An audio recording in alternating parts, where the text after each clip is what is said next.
you know, just because it is a festival doesn't mean it's the right festival, or you know, because basically every town has a film festival now. So we had talked about the idea of, you know, too many laurels on a poster. You know, what's really going to be of value to an independent film? If you're a first-time filmmaker coming out the gate, what are you looking for? You know, the most important thing is it just has to be good, right? So like that's so subjective. It sounds like, well, what a throwaway line, but you know, good is variable, and that's okay. You know, film festivals are there to help curate.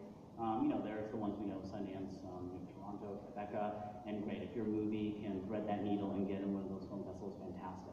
But less that, you know, there's a whole other host of festivals, a whole other host of ways that your movie can be seen. You know, there have been distribution strategies built around film solely, you know, being exposed to the festival and using that as the theatrical really, and then being able to dive into digital.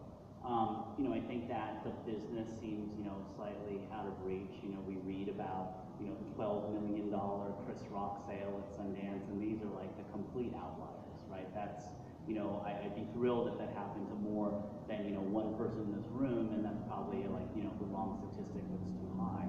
So, you know, I think when you're making your movies and, you know, your expectation should be, okay, great, if I can get it in to Sundance, sure, we're going to shoot for that. But what is the best way to get my movie out there? You know, is it even a local festival in, you know, in Denver, and is that the way it's going to work? You know, I'll communicate with Eben maybe on films that, you know, aren't right for the studio, but I'm like, you know what, you should know this filmmaker, you know, maybe he responds to the film, he's going to tell his friend or colleague or professional colleague about a movie, and, you know, that's sometimes how things get out there.